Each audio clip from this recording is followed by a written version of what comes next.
Well, hi. So this is Red Poppies, and so now we're working on the real project. And this is the handout that I snail mailed out to you. So I don't think this shows up. Working kind of big here. So um, this is my water soluble graphite pencil. And I soaked it 30 seconds or so. And it's pretty. See, I've gotten the extra water off of it, but you can see it makes a dark mark just by touching it there. So this is the vase, and I'm copying it from my original painting, which I hope to improve on this time. So I'm getting some of the texture of the paper here, and I'm making some marks. Get a little bit more water on it. Get the extra off though. I'm making some marks here. And I want to skip them around a good bit. This is a flat pattern, so I would say if there was a rule to this, the rule would be not to outline two sides of something thin, like a stem or something. Flower stem would be an example where you don't want an outline on both sides. I've come kind of close to outlining both sides here. I didn't quite, but I really disapprove of that. Just because I disapprove of it doesn't mean I don't slip up and do it. So let's see, here's outside edge of the vase. A little water on here part of the time. And this area right here, this borders the flower. One of the reasons I'm doing the vase first is simply because I don't want to forget this little negative space right here, or that is this little space that has the vase on it. I don't want to forget that. And so I'm afraid I will.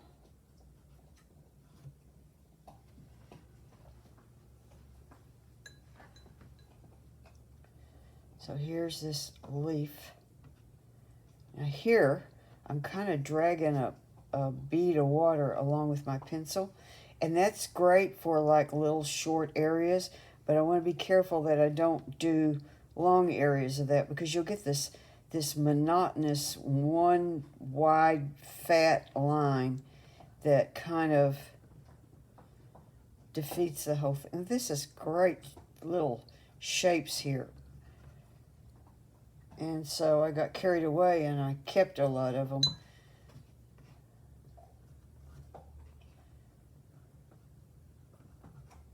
So I've encouraged people to hold their pencil like this, but every now and then I kind of have to tighten down. It just depends. But this has got like kind of like little more intricate places. I don't want to fill out the whole leaf. I don't want to fill out whole flowers. I don't want like something outlined all the way around. This is some kind of shape that I never really understood. Let's see, here's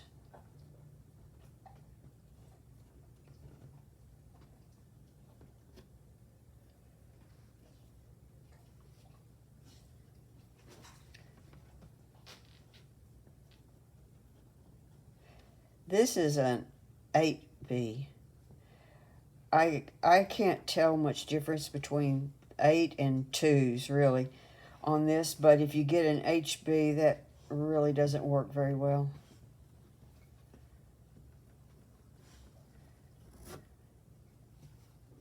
And I've had some people tell me that there is a difference. The softer is the better one.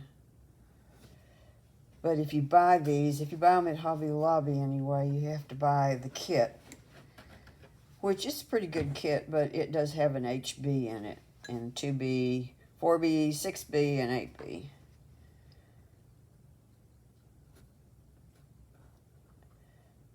I haven't finished really exploring what all you can do with these pencils by any means. So I may decide that there's purposes in some of that different B stuff, or that there's a use for the HB. I may find a use for it someday. Okay.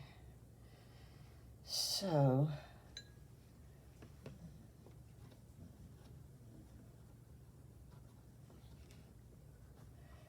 I'm just doing this. You can watch as little or as much of it as you want, but this is kind of an example. You can see I'm kind of skipping around here.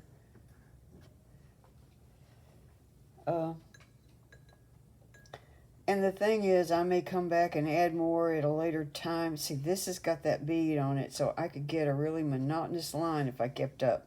But I'm going to dab that off. And I don't have my pencil sharp. I've got a pretty dull point on it, intentionally. Okay.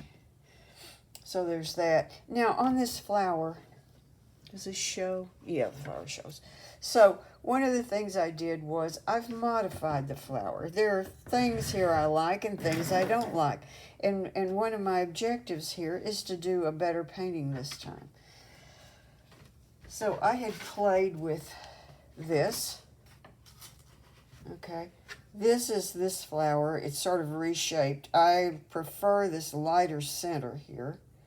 But I do like some of the shapes and some of the things I did with the pencil. I've got a little less pencil here. But even here, I've got some really thick lines. And I put those thick lines where there could be more shadow. I don't think they compute as well on the outer edges. And then you can see this flower, which this was just another demo that I'd drawn off. I really like that some of these outside edges, which are very strong red, don't have any black line at all. And then I have this area where those little fluffy yellow things are, although this one's not yellow, but the little fluffy yellow things are, and they, I didn't outline those with the pencil. I'm leaving that off this time. I think that this looks kind of clunky and crude here, and that this, without the black lines, having the black lines some places, and then, you know, strong black lines, and then having them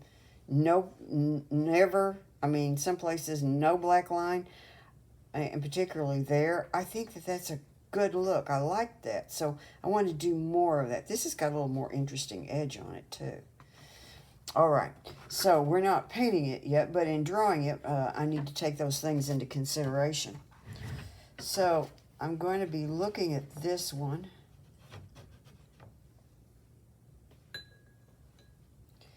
And doing some of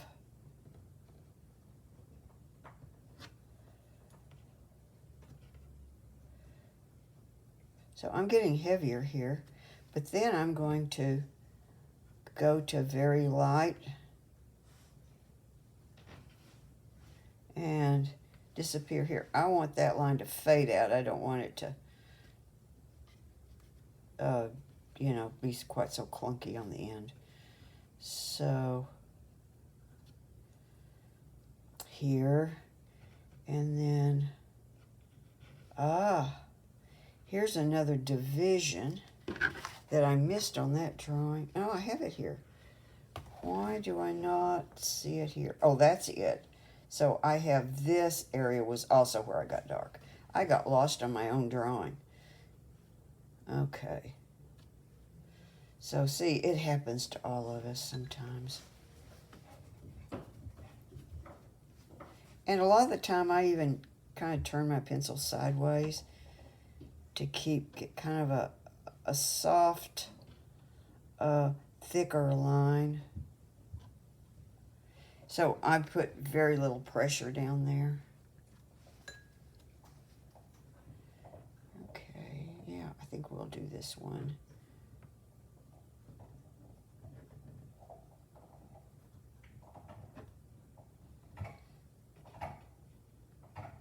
this area here. I liked it.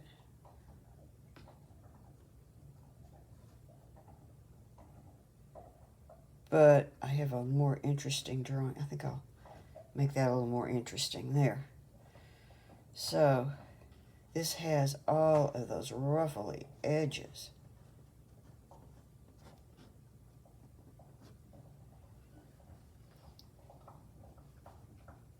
So I'll have to go back over some of this later on.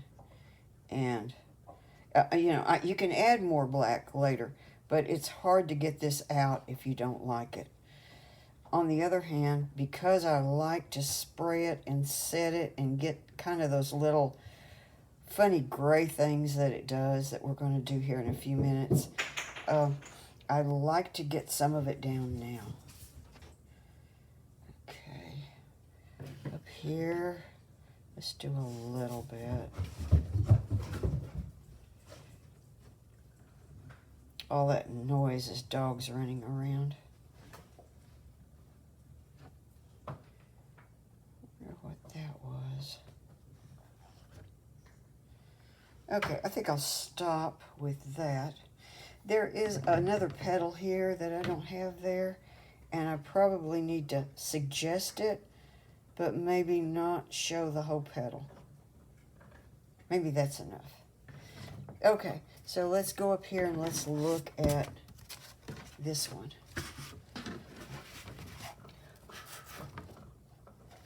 Hope that's dry enough. I can set this on it. Let's see, are we where you can see? Let's see. Maybe this would do better. Okay. So I did do a really dark area right there. Oops. So that's really wet. Let's get some of that off of there. I did a dark area here. See, I'm seeing things that I oops. Okay. Got to go to the sharpener. Okay. Resharpened. Waited a little bit here. Okay. Yeah, down here.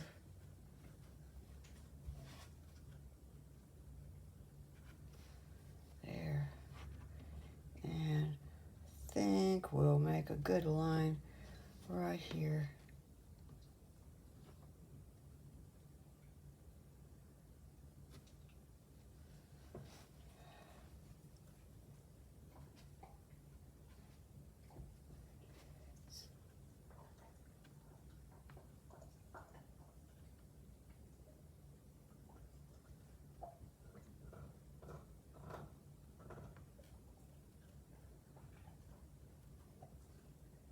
And I want, you know, a lot of you, I've worked with you on this.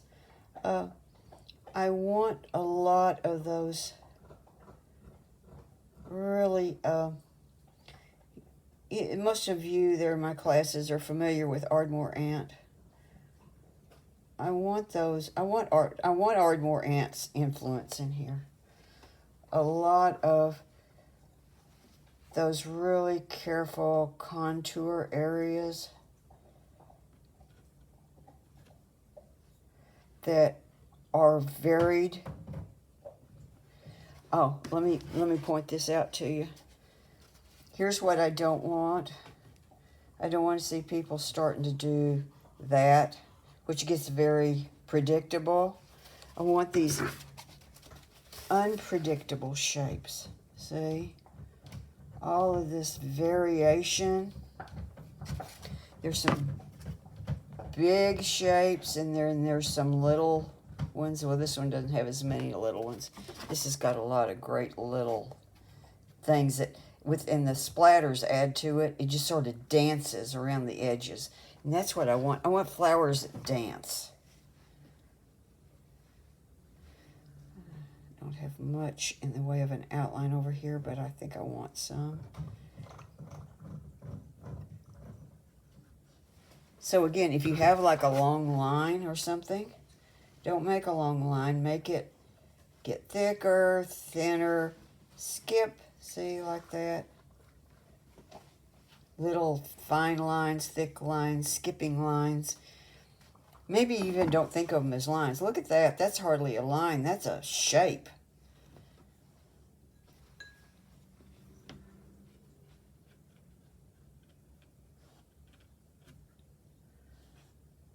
That one had a bead of water on it, so it got thick. And I'm not against some thick area. I mean, I want some thick areas, but I'd rather you didn't have long, thick, heavy areas. That can kind of detract from the flower and make it seem heavy and dark. We want dancing flowers. Okay, so maybe I'll have something right here. Although I could add some of that in later if I wanted. That's a stem. I made that stem curve. This one didn't. I put a curve into it. You know, you may have your own project you're doing. Oh, this has got some outlines here. I do think I want a little bit more outline out here. You may have your own project you're doing, or you may be doing this one. But if you're doing this one, for instance, I'm still very much in favor of your improving on it.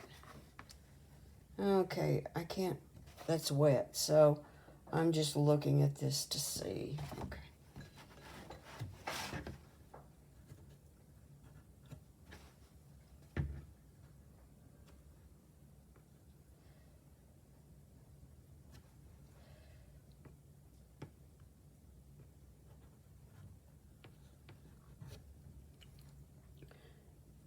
I very much like having a flower go off the top of the page.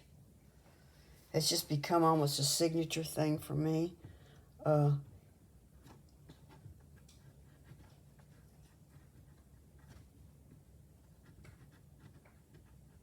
you'll have things that you like that are different than what I like. That's fine. You know, your personality should show in your art, just like it shows in your handwriting. Okay, that's enough of that. I'm not putting as much detail in that one.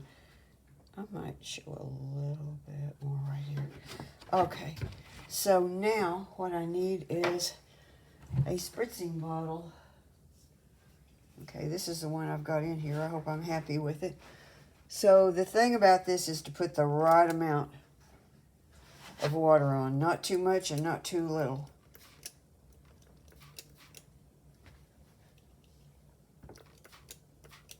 What I want to see is I want to see these areas bleed.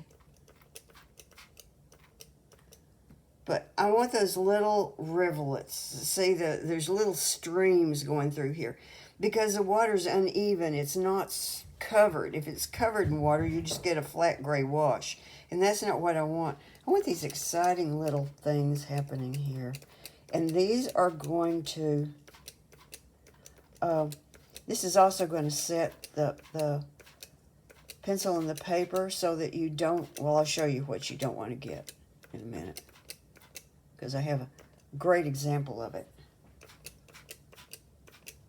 See, that's great right there. See that running? There's a guy that used to do something that looked like that with India ink. I don't remember his exact techniques. Thomas Owen was his name. I guess he's still out there. Okay. So the other thing is, this isn't fully developed yet. Just because it's not as many gray shapes as maybe you want in there, once you've got a lot of sprinkles of water on here, there's a lot of dry places in between. Leave it. Go off and leave it. It will sort of develop on its own. Do not use a hairdryer. Do not use a brush. You can do things with your brush with this later. Here's an example of working when the graphite was not set. And you can see that this is a really dull looking area. And it just doesn't have the excitement that you get here. And see, this is going to add a lot, particularly to that vase. So we're going to go off and leave this now. I got to wash my hair. Well, hi. So, this is dry, totally dry, and you can see what it's done. I really, now that I'm looking at this piece, I think I've got a few more dark marks on this than I wanted. And so I don't know what to think about that. Thing is, that's how we make fun discoveries, right? Okay. So what I was going to do was paint on the vase a little bit to finish up this lesson. And I was going to mention, if you had a catalog that had printed samples of paint color, maybe. I don't know how it would look on the internet, but I can remember looking at my Daniel Smith catalog and looking at Prussian blue and cerulean, and they looked almost like the same color. That, you know, I thought for a while that they were too close together to buy both of them, you know, with all those colors to select from.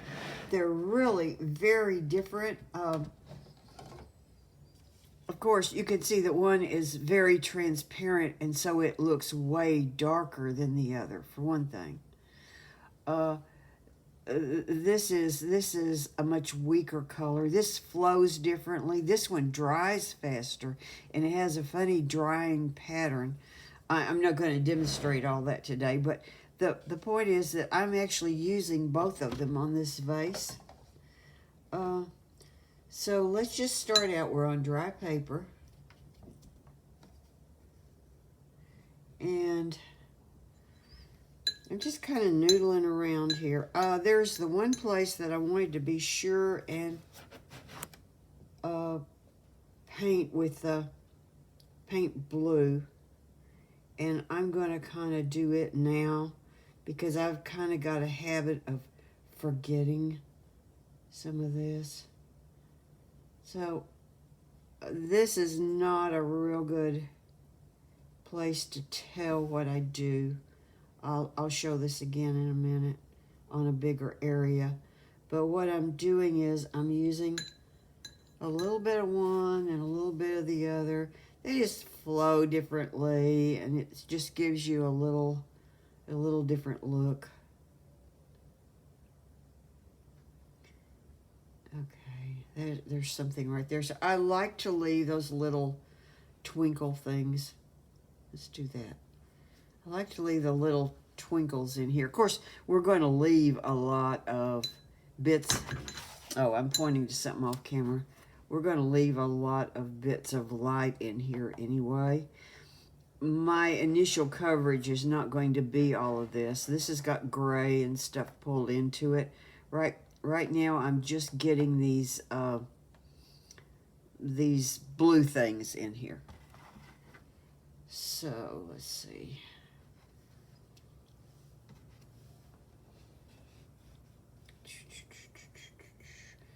Trying to make sure that I'm getting the right stuff here.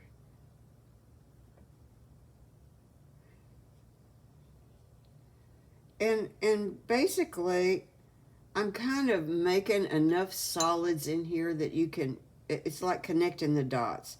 I've got these blue shapes. I've got these blue shapes.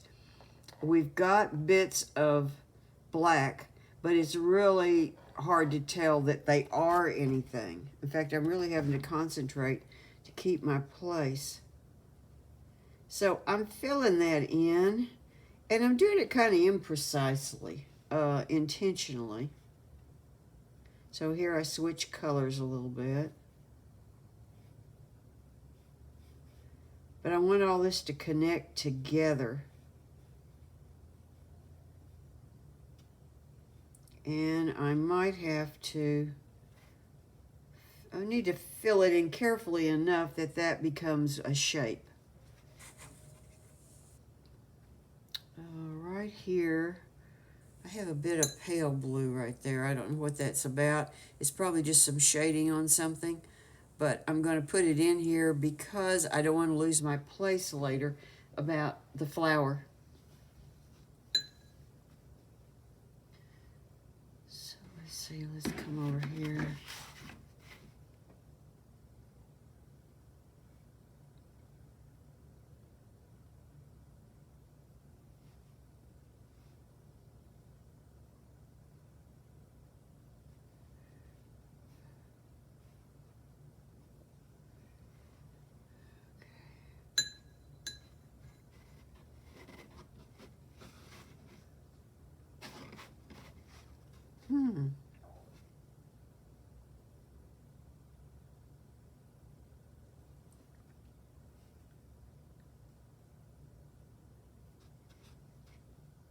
So I'm not going to claim that there's any big purpose or deep thought into switching these two blues back and forth. I suspect it adds a little bit of interest to it. I would only know if I was to do one that was all one color and one that was both colors. And I'm not going to do that.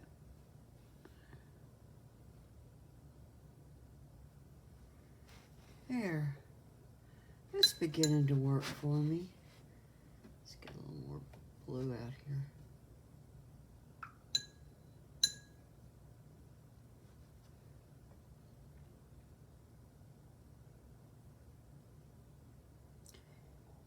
And for those who are not familiar with my classes,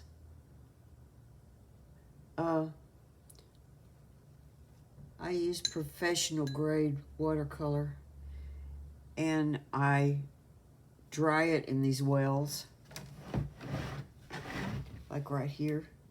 So when I want really strong paint or really concentrated paint, I pre-wet the well. But the purpose in having it dried is that you'll get a whole lot more mileage out of your colors. A whole lot more mileage. And not being a rich person, that's important to me.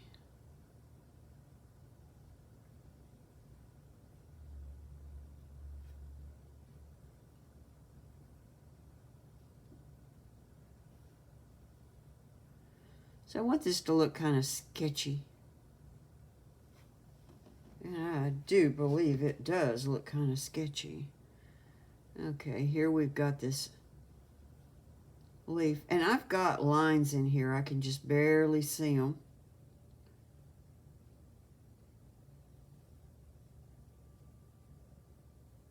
See, that does make a little difference. I think it just makes I suspect it's making the blue a little more interesting. In fact, I'm pretty sure it is.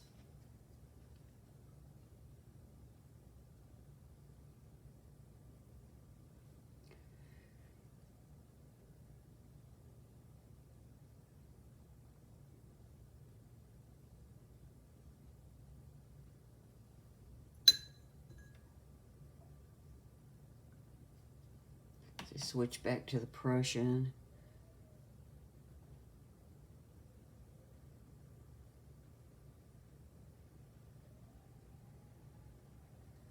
I'll leave a few little twinkles in there.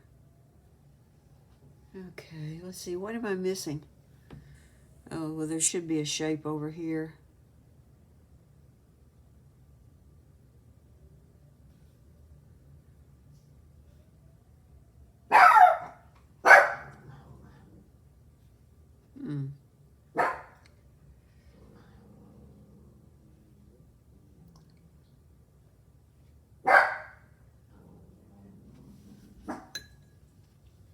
Well, I shouldn't have done that. That's a shading thing. Let's not get involved with that yet. There.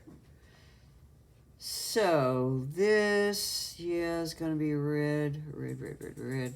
Okay. That's my basic blue in here, I think. I think I want to break that up a little bit. Well, I was concerned that my darks were going to be, that I got my black a little too heavy in here. It is a little heavier than this other one in some places. But now that I've seen it, I'm relatively happy with it. So, this concludes lesson 1 of the real project. See you next time.